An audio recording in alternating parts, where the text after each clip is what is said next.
ఈ బులెటిన్ మీకు సమర్పిస్తున్న వారు మీ స్వప్నం ఫలిస్తుంది ఫలప్రదంగా 39 సంతాన సాఫల్యత కేంద్రం మలబార్ గోల్డ్ అండ్ డైమండ్స్. నగల విఏలో కూడా 50% నేను భరిస్తాను. I respect your hard earn money.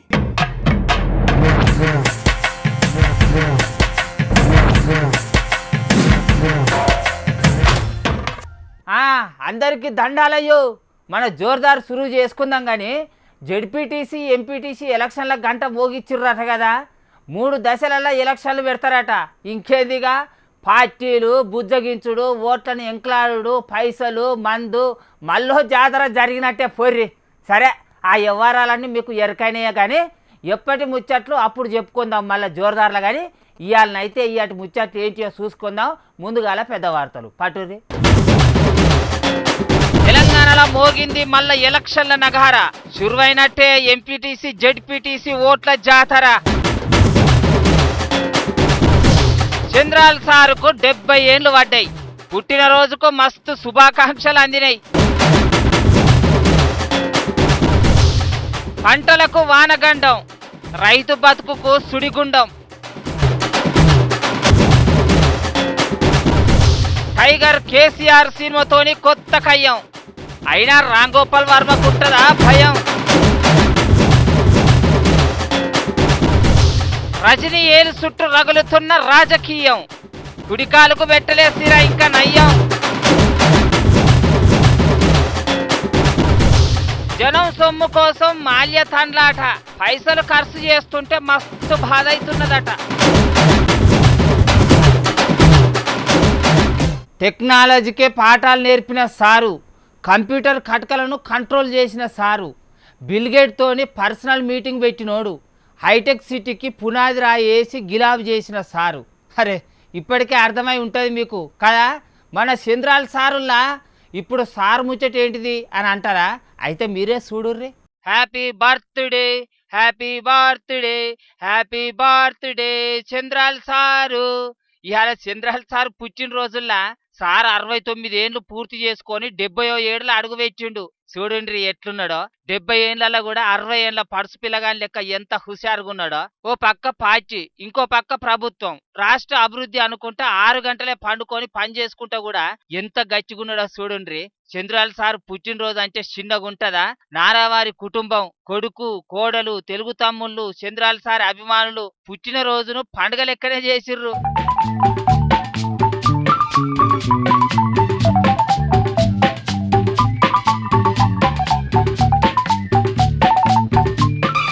పువ్వుల గుత్తులు చేతుల పెట్టుడు, శాల్వాలు కప్పి సన్మానాలు చేసుడు, పార్టీ ఆఫీసులలో పెద్ద పెద్ద కేకులు కోసుడు. ఓ మస్తు జరిగింది. అంతేకాదు, ప్రధాని మోడీ సారు, ప్రతిపక్ష నాయకుడు జగనాల్ సారు చంద్రాల సారుకు పుట్టినరోజు శుభాకాంక్షలు చెప్పిర్రు ట్విట్టర్ గూట్లే. సార్ ఇట్లనే ఇంకా చాలా పుట్టినరోజు జరుపుకోవాలని కోరుకుంటా మళ్ళొక్కసారి చంద్రాల సారుకు హ్యాపీ బర్త్డే శుభాకాంక్షలు.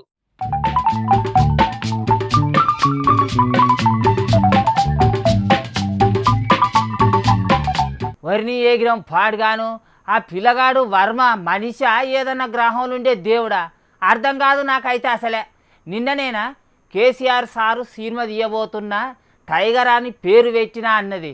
అగో ఇప్పటికే ఆ సినిమాలో యాక్షన్ చేసేటోళ్ళు అందరినీ దొరకబట్టి పెట్టిండట. మరి అది ఉత్తగుంజే పురుగు కాదు కదా. దీంట్లో ఎసోటి సిక్కులు ఉన్నాయి, ఏం కథ, ఏం సంగతులు అనేది ఒకసారి చూసేద్దాం పారి. మా భాష మీద నవ్వినవు, మా ముఖాల మీద ఊసినవు, మా బాడీల మీద నడిసినవు ఆంధ్రోడా. వస్తున్నా వస్తున్నా నీ తాట దెయ్యానికి వస్తున్నా. Tiger KCR coming soon. తేలుకోండి కంటే ఎక్కువనే అనుకోవాలి రామ్ గోపాల్ వర్మ సార్ను. కేసీఆర్ సార్ది పులి అనే సినిమా తీస్తానన్నాడు కదా. చంద్రాల్ సార్ పుట్టినరోజు ఇయ్యాలనే కాబట్టి ఆయన మీద ప్రేమతోటి కేసీఆర్ సార్ సినిమా గురించి చెప్తానని ఊరిచ్చి ఇగో ఈ వీడియో పెట్టిండుల్లా ట్విట్టర్లా. సరే చంద్రాల్ సార్ మీద ప్రేమ సంగతి అంతా మనం లక్ష్మీ ఎన్టీఆర్ సినిమాలో చూసినాం కానీ 2 రాష్ట్రాలు విడిపోయినాక ఇప్పుడు మంచిగా కలిసి ఉండే యాళ్ళలా గిదేం లొల్లుల్లా ఆంధ్ర తెలంగాణల నడుమ కయ్యం ముట్టించి సినిమా తీస్తాననుకుంటున్నావా అని ఇంటర్నెట్లో తుఫానే లేచింది. ఏ ఊకోరయ్యా, ఆంధ్రోళ్ళంటే అందరు ఆంధ్రోళ్ళని కాదు, కొంతమందే తెలంగాణను తిప్పల పెట్టి మస్తు మంది ఆంధ్రోళ్ళు వెన్నుపోటు ఒడిచిండ్రు. గవాళ్ళ వ్యవహారం గురించి చెప్తానంటున్నాడుల్లా. అంటే చూడురుల్లా రామ్ గోపాల్ వర్మ సార్ ఏసోంటి రచ్చ ముంగటేసుకున్నాడో లెక్కకు చెప్పుకోవాలంటే కేసీఆర్ సార్ నెట్లా చూసినా కూడా గొప్పోడే. ఆయన జీవితం ఏడ ముట్టుకున్నా మస్తు మస్తు పాత ముచ్చట్లు ముంగట పడతాయి. అసోంటి సార్ కథ ఉన్నది ఉన్నట్టు చెప్పాలంటే ఇప్పుడున్న చాలా మందికి నొప్పి కలగక తప్పది. అదే కదా వర్మ సారు కావాల్సింది. మరి పాత్రలకు ఎవరెవలను పెట్టిండో గాని సినిమాల మాత్రం కేసీఆర్ సార్ పాత్ర కానుంచి కేటీఆర్ సారు, కవితక్క, Harish Rao sir, YS Rajasekhara Reddy sir, YS Jagan sir, అట్లనే చంద్రాల్ సారు, వాళ్ళ కొడుకు లోకేష్ సారు, ఇక వీళ్ళతోని Lagadapati Raj Gopal sir, Kiran Kumar Reddy sir, Undavalli Arun Kumar sir, Rosaiah sir, ఓ ఇట్లా మస్తు మందే ఉంటారటనుల్లా. మరి ఇంతమందిని ఎట్లా దొరకబడతారు, ఎట్లా చేస్తాడన్న చూడాలి గాని ఆదివరదాకా ఈ లొల్లులతోని పొల్లు పొల్లు ప్రచారం చేసుకునేటట్టే ఉన్నాడు రామ్ గోపాల్ వర్మ సారు. మరి వర్మ అంటే అంతే కదా. మా భాష మీద నవ్వినవు, మా ముఖాల మీద ఊసినవు, మా బాడీల మీద నడిసినవు ఆంధ్రోడా. వస్తున్నా వస్తున్నా నీ తాట దెయ్యానికి వస్తున్నా. Tiger KCR coming soon. ఆకాశం దిక్కు చూసి వానమ్మ కోసం ఎదురు చూస్తే ఒక్కటంటే ఒక్క సుక్క రాలేదు. కానీ రైతన్నలు అట్లనో ఇట్లనో తిప్పలబడి ట్యాంకర్లతోనో ట్రాక్టర్లతోనో పంటలకు నీళ్లు వారించుకొని దినదిన గండం లెక్క పైరు పచ్చగా చేసుకొని తీర పంటలు చేతికొచ్చే కాలానికి వానలు పడి పండిన పంటలు పాడు చేస్తాయి. పాపం రైతన్నలు ఎంత గోసపడుతున్నారో చూడుర్రే. నాకైతే కళ్ళల్లో నీళ్లు సుడులు తిరుగుతున్నాయి.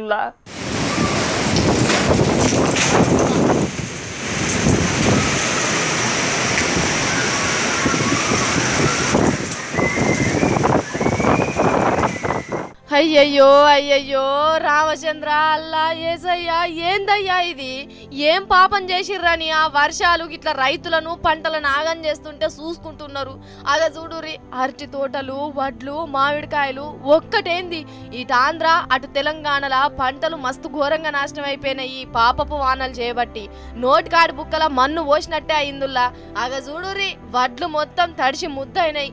కింటాల కొద్ది వడ్లు వరదల కొట్టుకపోతున్నాయి. కప్పేదానికి కవర్లు లేక వడ్ల కుప్పలల్లా వరద నీళ్ళు ఎట్లున్నాయో చూడురి.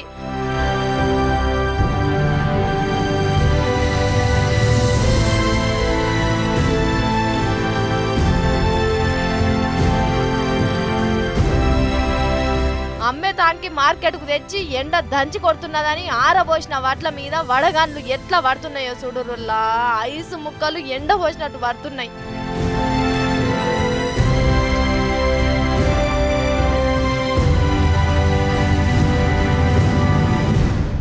నింపిన బస్తాలు, కోతకొచ్చిన వరి మొత్తం నీళ్ల పాలైతున్నాయి ఊళ్ళ పొంట. కొన్ని దిక్కుల వానాకాలం లెక్కనే వరదలు వారుతున్నాయుల్లా. అగగో బస్సు పోవచం కాకుండా అయిపోయింది.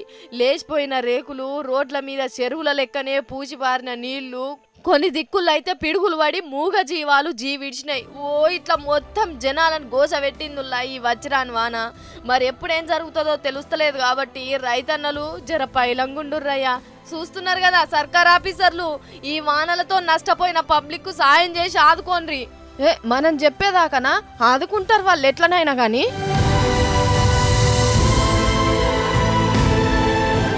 ఆలస్యం చేస్తున్నారంటే అన్నీ చక్కగానే చేసినట్టున్నారు అని అనుకుందాం కదా.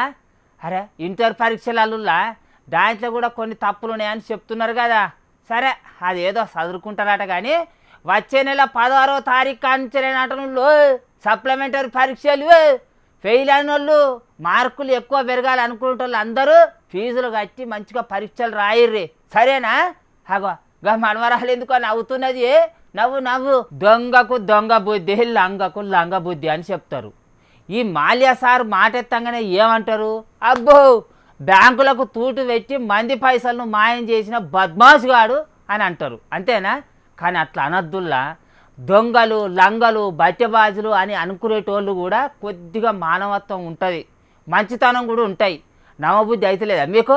ఒకసారి సారు చూసినాక చెప్పుర్రి మీరు. దేశం పైసలు ముంచిపోవుడు కాదు, ఒక్క పైసా దేశం పైసలు వృధా అయిన ఓర్వని మనిషి విజయ్ మాల్యా సారు.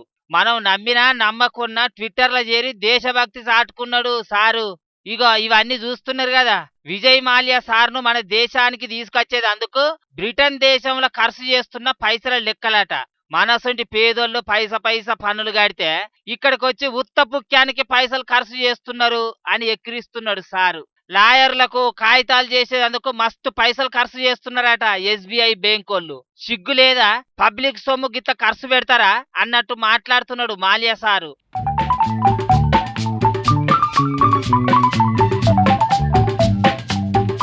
ఇదివరకు కూడా చాలా సార్లు చెప్పిండు కదా, నేను అప్పులు కడతారు నాయన అని మొత్తుకున్న మోడీ సార్ అస్సలు ఇంటలేడని. మళ్ళొకసారి మొత్తం నేను తీసుకున్న అప్పుల కంటే నా దగ్గర ఎక్కువనే పైసలు వసూలు చేసిర్రని కూడా ట్వీటిండు. అయినా సప్పుడు చేయకుండా పైసలు తీసుకోకుండా ఆయనను తీసుకొచ్చి జైలు వేసేందుకు హుషారు చూపిస్తున్నారని చెప్పిండు కదా. ఎలక్షన్లలో గొప్పలు చెప్పుకునేందుకు మోడీ సారు నా మీద కక్ష కట్టినట్టు చేస్తున్నాడని కూడా అంటున్నారు. సరే, ఆ కక్షలేందో ఆయన అప్పులేందో గాని ఇంతగానం పబ్లిక్ సొమ్ము మీద పాయిరం ఉంచే గా అప్పులు తీసుకోగానే తీర్పుకోవద్దా? ఉత్తుత్తగా జల్సాలకు ఖర్చు పెట్టుడు ఎందుకు? 4 రూపాయలు ఎనికేసి నా సంస్థను కాపాడుకుందాం అని ఇగురం తెచ్చుకోవద్దా? 9,000 కోట్ల రూపాయలు ఎనికెత్తివి ఏరే దేశం పోయి తలకే దాచుకుంటివి. గప్పుడే పబ్లిక్ సొమ్ము గురించి ఆలోచన చేస్తే గింత చెడ్డ పేరు వచ్చునా? గాంధీ అనక గాంధీ అంతటి మనిషి అని మొక్కకపోవునా అని అంటున్నారు మాజీ వ్యవహారాలు తెలిసినోళ్ళు.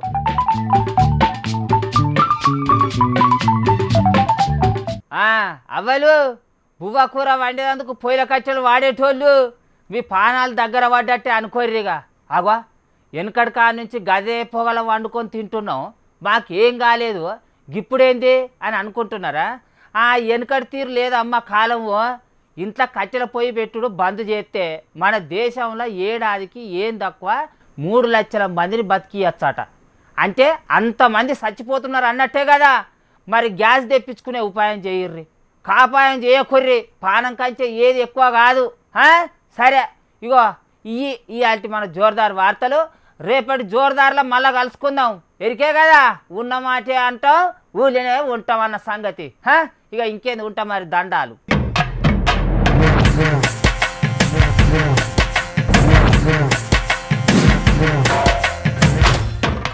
ఈ బులెటిన్ మీకు సమర్పించిన వారు మీ స్వప్నం ఫలిస్తుంది ఫలప్రదంగా. 39 సంతాన సాఫల్యత కేంద్రం. Malabar golden diamonds. నగల VAలో కూడా 50% నేను భరిస్తాను. I respect your hard earn money.